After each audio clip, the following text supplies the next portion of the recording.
마흔. 너무 많은 짐을 지고 있음을 느낀다. 가족, 사랑, 직업, 인간관계. 모두 우리 각자의 삶을 단단히 받쳐주는 것들이지만 때때로 감당하기 버거울 만큼 무거운 짐으로 느껴진다. 지금까지 우리는 자신이 어떤 삶을 살게 될지도 모른 채 오로지 앞만 보고 달려왔다. 쉴 새 없이 달려온 지난 시간을 되돌아보니 정작 인생을 제대로 즐길 여유가 없었다는 사실을 알았다. 어쩌면 내 인생에서 가장 좋은 시절은 즐기지도 못한 채 지나쳐 버렸을지도 모른다. 지금의 나는 어릴 적 꿈꾸었던 삶과는 너무나 다른 곳으로 와버렸다. 내가 정말 이루고 싶었던 꿈들은 이제 영영 멀어져 버린 것 같다. 지금 이 모습 이대로 남은 삶을 살아갈 수밖에 없다는 생각이 든다. 마흔에 깨닫게 된 것들이 결국 이것밖에 안 된단 말인가? 나에게 남은 삶을 어떻게 살아야 하는가? 내가 가진 모든 것이 나를 행복하게 해주는가? 나는 내 삶을 제대로 누려본 적이 한 번이라도 있는가? 나는 과연 내 인생의 주인인가 아니면 노예인가? 이러한 질문들이 마음에 와닿는다면 이제는 새로운 질문을 던질 때가 되었다. 이 세상에 변하지 않는 것은 하나도 없다.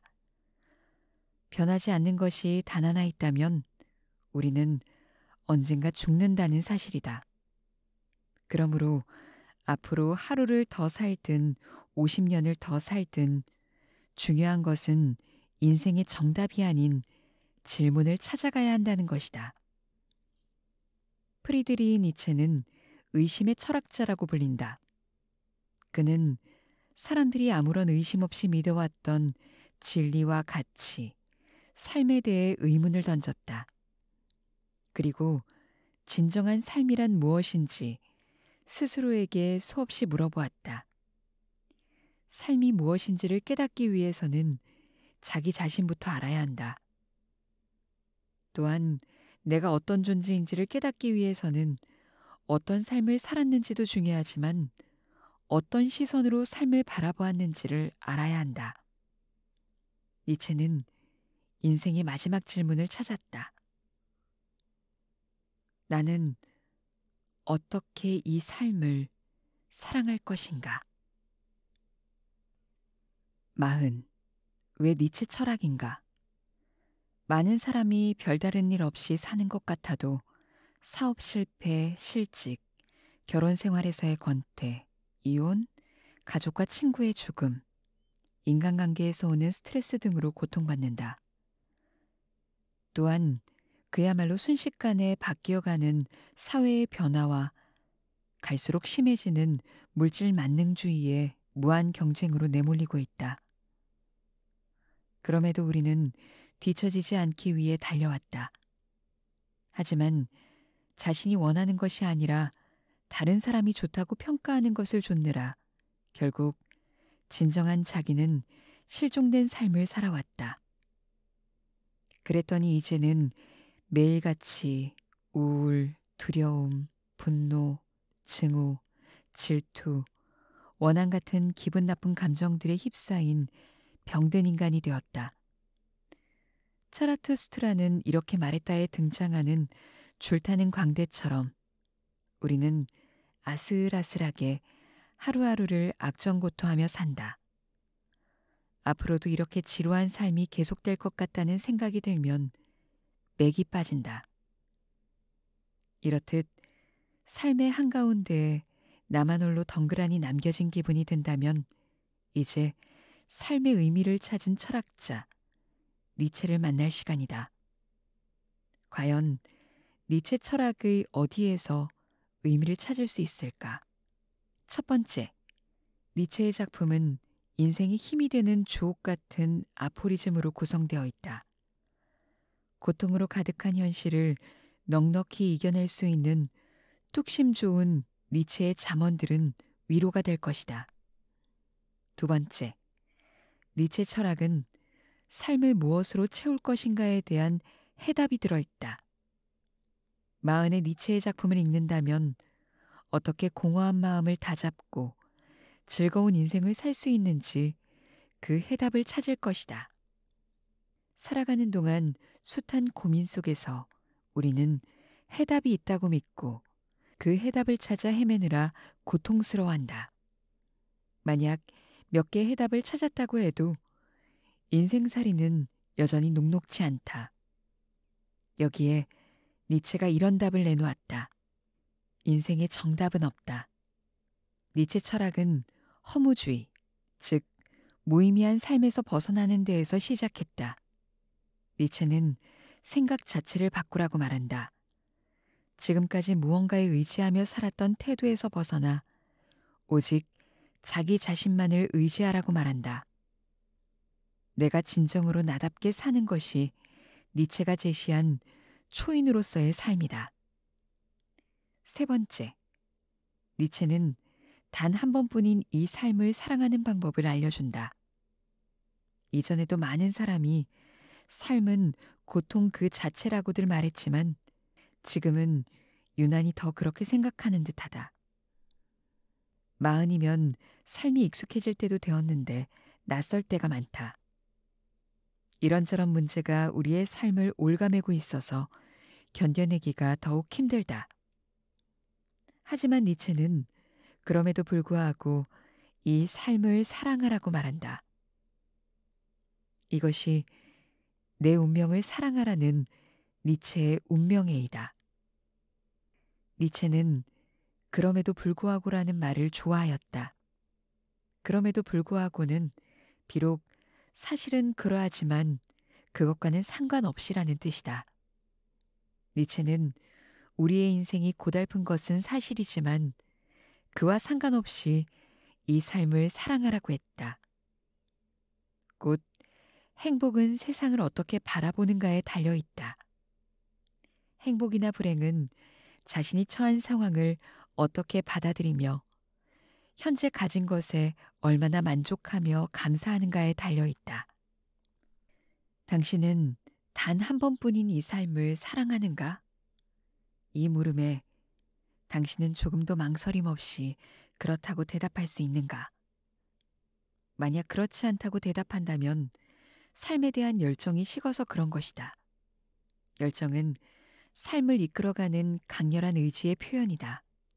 우리는 인생의 중반 이후의 삶으로 향하는 과도기를 지나고 있다. 40대는 삶을 극복하느냐 아니면 그냥 주저앉느냐의 갈림길에 서 있을 때다. 이 중요한 시기에 우리에게는 현재 젊은 시절에 꿈꾸었던 삶은 온데간데 없이 공허함만 남아있다. 인생의 중반에서 후반으로 넘어가는 경계에 머뭇거리며 권태에 빠져 하루하루를 보낸다. 하지만 이때 주어진 현실에 안주한다면 정신의 성장은 멈추어버리고 말 것이다. 누구나 영원한 삶을 꿈꾼다. 그런데 과거에 놓쳐버린 것들을 떠올리며 후회 속에 살아가기 바쁘다. 그러다 결국 남은 삶도 제대로 즐기지 못하고 생을 마감할지도 모른다. 니체는 유고에서 이렇게 말한다. 모든 삶의 순간은 우리에게 무엇인가를 말하려 한다. 그러나 우리는 들으려 하지 않는다. 마흔, 니체의 말에 귀 기울일 필요가 있다. 우리보다 더 힘든 삶을 미리 살아본 니체가 당신이 절망, 좌절, 외로움, 방황, 실패와 마주할 때 이를 극복할 해결책을 말해줄 수 있다. 그는 이 삶을 어떻게 살아갈 것인지에 대해 고민하고 그것을 철학적 사유로 남겨두었기 때문이다. 이 책에는 인간의 몸과 마음의 건강 문제를 다룬 최고의 의사이자 심리학자인 니체의 말이 고스란히 들어있다. 지금부터 단 한 번뿐인 이 삶을 사랑한 철학자 니체의 인생 수업에 참여해보자. 안녕하세요. 마음북이에요. 오늘 소개해드릴 책은 마흔에 읽는 니체, 지금 이 순간을 살기 위한 철학 수업. 장재영 씨가 지었고요. 유노북스에서 출판했습니다. 그럼 계속해서 읽어드릴게요. 내 운명을 사랑하라. 아모르 파티. 나는 사물에 있어 필연적인 것을 아름다운 것으로 보는 법을 더 배우고자 한다.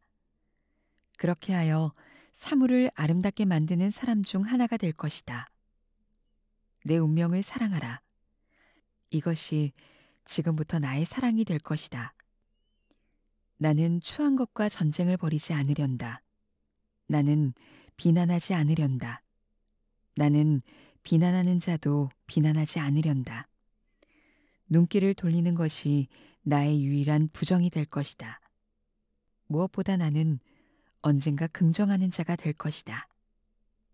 니체는 1883년 2월 차라투스트라는 이렇게 말했다 제1부를 완성한 후 1885년 4월에 이르러 제4부까지 출간했다.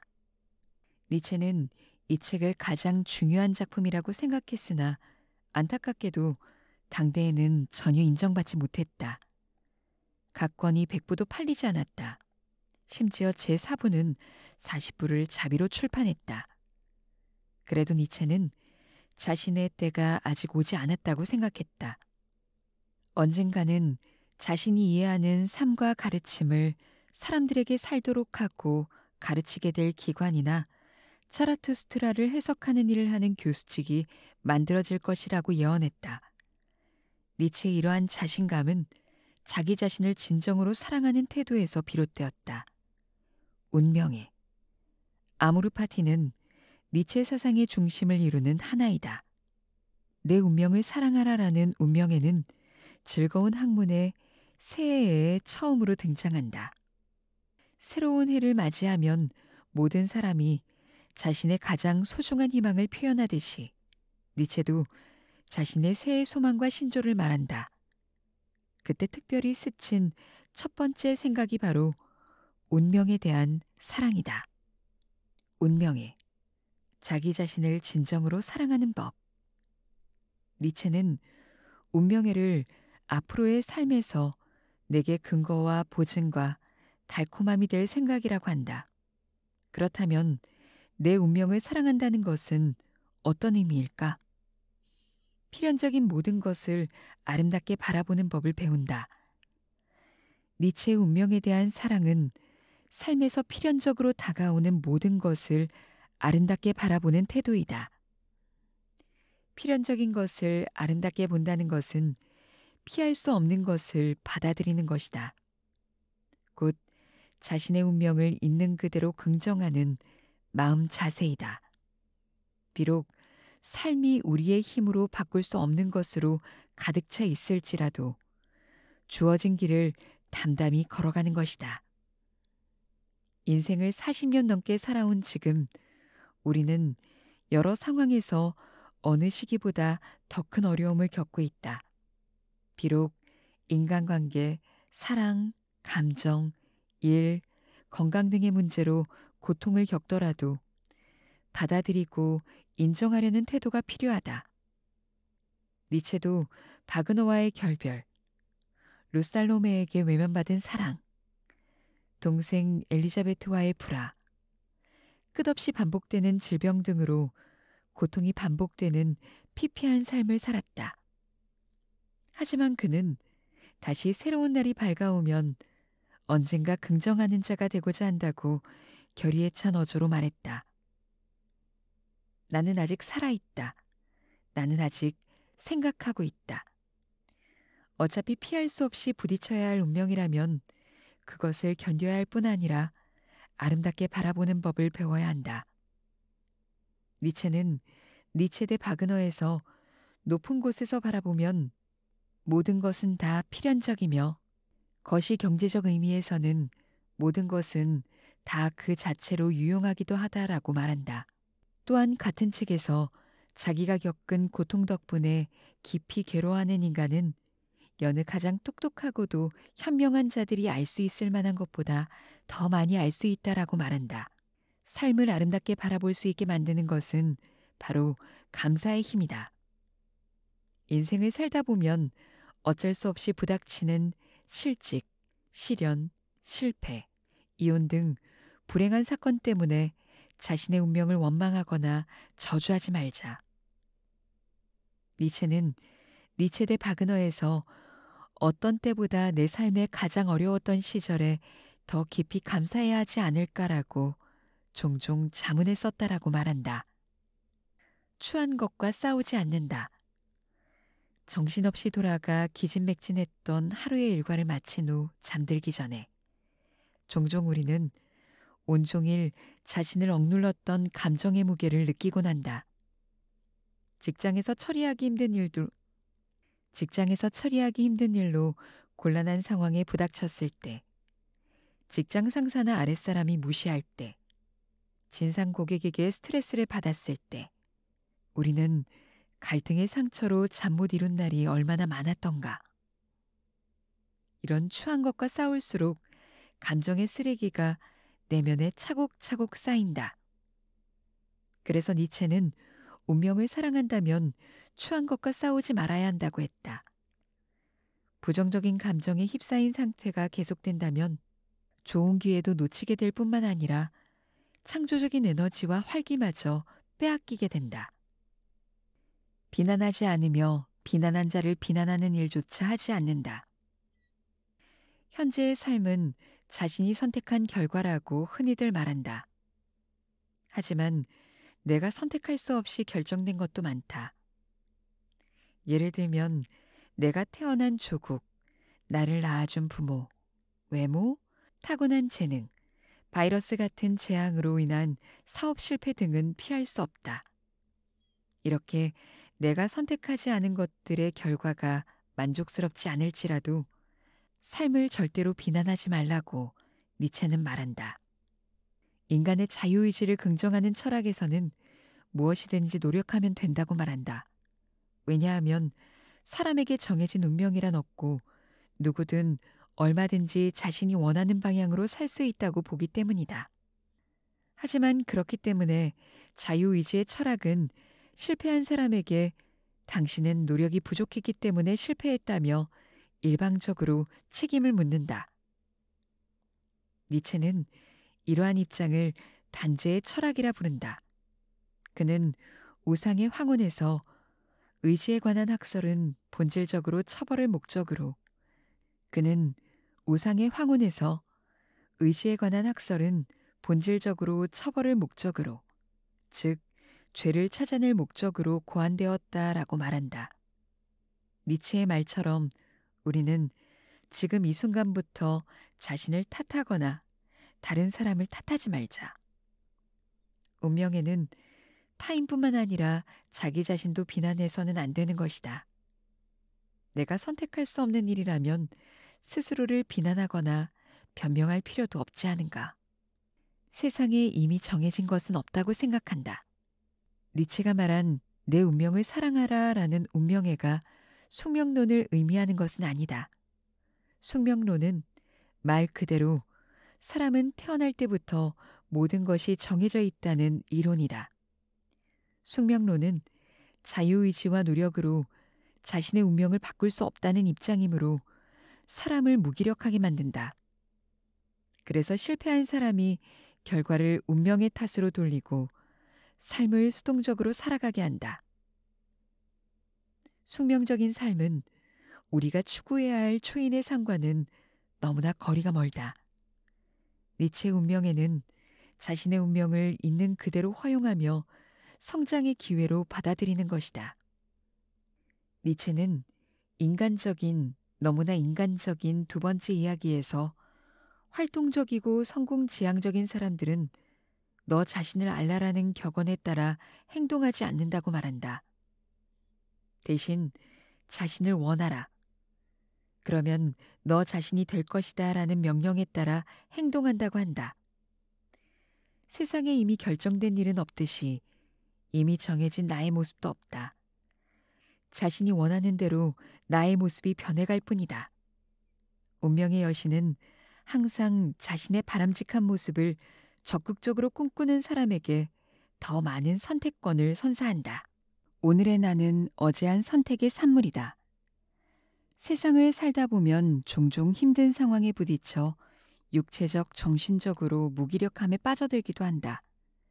중년에는 잘 다니던 직장에서 명예퇴직을 당하기도 하고 승승장구하던 사업이 하루아침에 망하기도 하고 건강했던 사람이 갑자기 불치병에 걸려 시한부 인생을 살기도 한다. 니체는 즐거운 학문에서 커다란 고통이야말로 정신의 최종적인 해방자이다라고 말한다. 고통스러운 삶이 우리를 더 심오하게 만드는 것이다. 우리는 삶이 아무리 고달프고 괴로울지라도 자신의 운명을 긍정하고 받아들여야 한다. 그렇다면 어떻게 고통스러운 내 운명을 사랑할 수 있을까? 바로 열정을 갖는 것이다. 열정은 독일어로 라이든샤프트다. 이 단어에는 고통을 뜻하는 라이든을 포함하고 있듯이 열정은 피할 수 없는 고통을 전제로 한다. 열정이라는 감정은 항상 고통과 기쁨을 함께 동반한다. 곧 삶에 대한 여정은 삶이 아무리 고통스럽고 힘들더라도 극복하려는 태도이다. 하지만 나이가 들수록 인생 초반에 비해 삶에 대한 열정이 점점 식어가기 마련이다. 왜냐하면 청춘 시절에 가졌던 내 삶의 중요한 그 무엇, 열정의 대상을 잃어버렸기 때문이다. 니체는 1880년 유고에서 무엇이 내게 중요하다라는 말은 진정한 열정의 표현이라고 한다. 인생의 중반에 무엇보다 열정을 쏟을 수 있는 대상을 다시 찾는 것이 중요하다. 열정은 고통스러운 삶을 극복할 수 있는 강력한 수단이다. 니체는 즐거운 학문에서 이렇게 말한다. 그대에게는 무엇이 매일매일의 역사인가? 그것을 구성하는 그대의 습관을 돌아보라. 그들은 무수히 많은 사소한 비겁과 나태의 산물인가? 아니면 용기와 창조적 이성의 산물인가? 이러한 니체의 질문에 우리는 이제 결단을 내려야 할 순간에 있다. 삶을 향한 사랑과 열정을 선택할 것이냐? 아니면 삶에 대한 두려움과 불안을 선택할 것이냐? 양자택일의 상황에 놓여 있다. 수많은 실패와 좌절로 어느 때보다 삶이 가장 힘든 시절을 누구나 겪는다. 그런데 과연 몇 명이나 자신의 비참한 운명을 사랑할 수 있을까? 아마도 사람들 대부분은 이전에 가졌던 열정은 온데간데 없고 삶에 대한 의욕마저 사라지고 말 것이다. 남은 것은 과거에 대한 후회와 미래에 대한 염려뿐이다. 그러나 이미 엎질러진 물을 놓고 후회해봤자 주워 담을 수 없는 법이다. 니체는 후회는 어리석음에 또 다른 어리석음을 더하는 것이라고 말한다. 과거의 잘못된 선택으로 더 나은 방향으로 나아가지 못해서 현재 절망스럽고 후회스러운 날이 많다 해도 걱정과 후회는 아무것도 해결해 주지 않는다. 시간이 지나고 보면 내가 위기와 공경에 빠졌던 순간이 큰 축복을 받기 위한 과정 가운데 하나였다는 사실을 깨닫게 된다. 그러므로 지금 이 순간 과거를 받아들여야만 앞으로 나아갈 수 있다. 그래서 니체는 우리는 때때로 자신을 상실하고 또다시 자신을 발견하는 법을 터득해야 한다라고 말한다. 진정 자기 자신을 사랑하는 법을 배워야 하는 것은 고작 오늘과 내일을 위한 계명이 아니다. 영원을 넘어 지치지 않고 처음부터 다시 한번. 영원 회귀.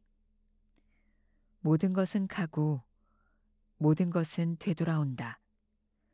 존재의 수레바퀴는 영원히 굴러간다. 모든 것은 죽고 모든 것은 다시 꽃 피어난다. 존재의 세월은 영원히 흘러간다. 모든 것은 꺾이고 모든 것은 새로 이어진다. 존재의 동일한 집이 영원히 세워진다. 자라투스트라는 이렇게 말했다. 깊은 밤 낯선 골목길을 산책하다가 문득 예전에도 이 골목길을 걸었던 것 같은 순간이 다가올 때가 있다. 아내를 처음 만났던 날, 아내의 얼굴을 바라본 순간 예전에도 이렇게 마주 앉았던 것만 같았다. 우리는 어느 별에서 함께 살다가 지금 이 순간 다시 만난 것일까? 최초의 경험인데도 어디에선가 이 장면을 본 적이나 이 상황을 경험한 적이 있다는 느낌이나 환상이 드는 현상을 데자비라고 한다. 우리는 이런 만남을 두고 운명적인 만남이라고 말한다. 그렇다면 운명이란 무엇인가? 정말로 운명이란 것이 있는가? 정말로 운명이 있다면 운명을 결정하는 것은 무엇인가? 또한 운명이 타고나는 것이라면 운명을 바꿀 수 있는 방법은 없는가?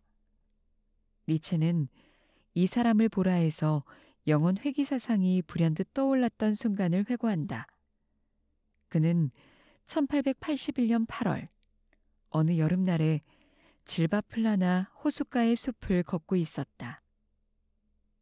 그가 수르레이 마을에서 그리 멀지 않은 곳에 피라미드처럼 우뚝 솟아오른 거대한 바위 옆에 멈추어 섰을 때 영혼 회귀 사상이 떠올랐다.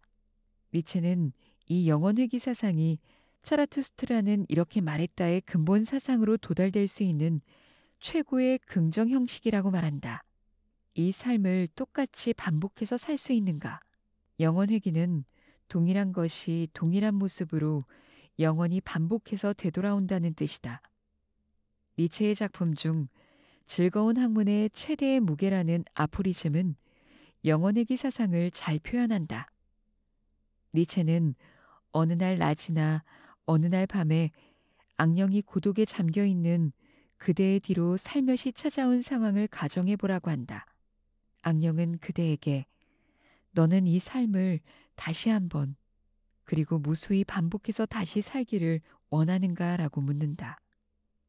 당신은 지금 살고 있고 살아왔던 이 삶을 다시 한번 그리고 셀 수 없이 몇 번이고 반복해서 살아야만 한다면 어떻게 할 것인가? 기독교에서는 천지창조의 역사를 알파와 오메가로 설명한다. 다시 말해 서양의 세계관은 시작을 의미하는 알파와 종말을 의미하는 오메가로 직선적 시간관을 가진다. 영혼회귀에는 그 무엇 하나 새로운 것이 없다. 지금 우리가 경험하는 모든 고통과 쾌락, 근심과 염려, 크고 작은 온갖 일이 단 하나도 빠지지 않고 삶이 되풀이된다. 즐겁고 행복했던 일뿐만 아니라 슬프고 괴로웠던 일조차도 모조리 똑같은 순서와 맥락으로 되돌아온다. 니체는 모든 것은 가고 모든 것은 되돌아온다라고 말했다. 모래시계의 모래가 아래로 모두 떨어지면 원래 상태로 되돌아가듯 영혼 회귀 사상은 순환적 시간관을 가진다. 그래서 니체는 영원히 회귀될 수밖에 없는 우리 운명을 영원히 굴러가는 존재의 수레바퀴, 영원히 흘러가는 존재의 세월, 영원히 세워지는 존재의 동일한 집에 비유한다. 모든 것은 헤어지더라도 또다시 만나 인사를 나눈다. 둥근 고리 모양의 영원한 순환운동은 끝없이 반복된다. 니체는 1884년 유고에서 죽음을 앞둔 사람에게 영혼 회귀의 동일성에 관해 이야기한다. 우리는 죽으면 영혼도 육체도 사라진다. 하지만 언젠가 다시 태어난다면 새로운 삶이나 더 나은 삶 또는 지난번과 비슷한 삶으로 태어나는 것이 아니다. 아주 작은 부분에서 가장 큰 부분까지 지금 죽어가는 것과 같은 동일한 삶으로 다시 태어나게 된다. 따라서 일련의 삶에서 내가 다시 살고 싶은 부분만 선택할 권한도 없다. 또한 이 삶을 단 한 번이 아니라 수없이 무한히 반복해서 살아야 한다. 그런데 니체는 왜 이런 극단적 허무주의 형태의 영원획이라는 삶을 우리에게 요구했을까? 니체는 차라투스트라는 이렇게 말했다 해서 영원히 돌아올 수밖에 없는 골목길에 관해 이야기한다. 차라투스트라는 난징이에게 여기 성문을 가로질러 나 있는 길을 보라 라고 말한다. 성문에는 순간이라고 적혀 있다. 이 순간이라는 성문에서 두 개의 골목길이 만난다. 내가 서 있는 곳 저 뒤쪽으로 기다란 골목길 하나가 뻗어 있다. 이 골목길은 바로 우리가 걸어온 과거이다. 내가 서 있는 곳 앞쪽으로 뻗어 있는 골목길은 끝까지 가본 사람이 아직은 없는 걸어가야 할 미래이다. 우리는 과거와 미래가 교차하는 지점인 현재 이 순간에 서 있다. 지금 이 순간은 시간의 영원한 흐름 속에 지속된다. 그렇다면 짜라투스트라는 왜 이 순간을 보라고 했을까? 그것은 영원 회귀 사상으로 인해 극단적인 허무주의에 빠진 삶에 대한 해결책을 제시한 것이다. 언젠가 달렸던 것이 분명한 이 골목길. 달빛을 받으며 느리게 기어가는 거미. 달빛 자체. 영원한 사물들에 대해 함께 속삭였던 나와 너. 우리 모두는 이 성문을 가로질러 나 있는 길에 이미 존재했던 것처럼 데자비 현상이 일어난다. 또한 지금 이 순간 우리는 저 앞에 기다란 골목길로 달려가고 있다. 니체가 진정으로 우리에게 하고 싶은 말은 우리 삶에서 지금 이 순간은 단 한 번밖에 없다라는 것이다. 모든 순간의 존재는 시작한다. 나는 지금 이 순간 글을 쓰고 있다. 나는 지금 이 순간 향기로운 커피 한 잔을 마시며 즐거운 음악을 듣고 있다. 나는 이 순간 초록으로 물든 산길을 걷고 있다. 삶은 이렇듯 순간순간의 조각들이 모인 결과물이다.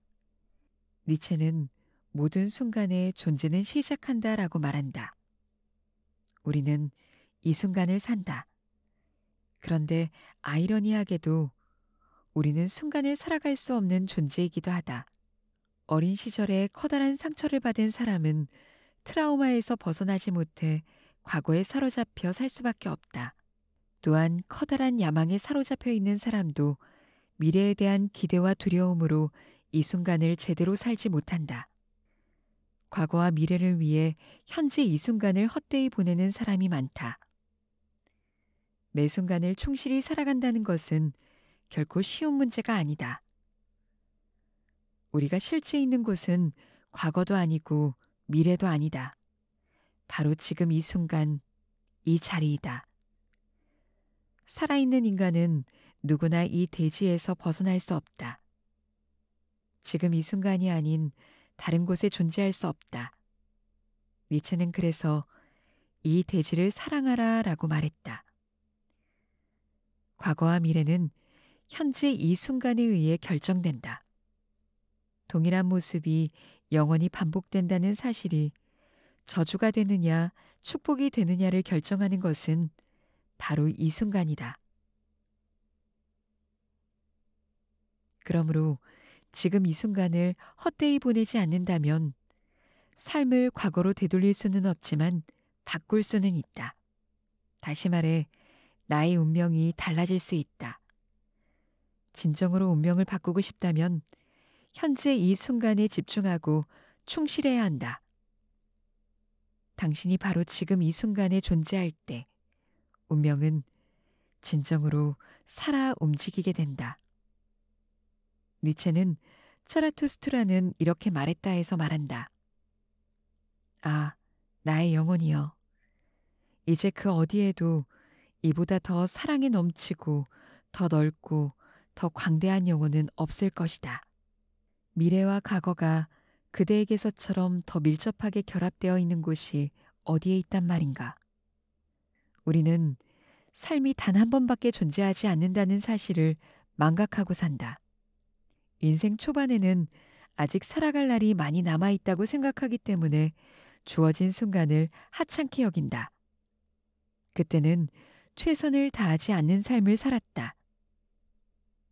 인생의 중반까지는 얼마나 이 순간을 소중히 여기며 살아왔는가. 40대는 어느 정도 안정된 위치에 있기에 더 이상 꿈을 꾸지 않는다. 사실 현실적으로 더 큰 꿈을 꿀 여력도 없다. 니체의 영혼 회귀 사상에 따르면 지금 현실에 안주하는 사람은 다음번 삶에서도 무기력한 삶의 모습이 무한히 반복될 것이다.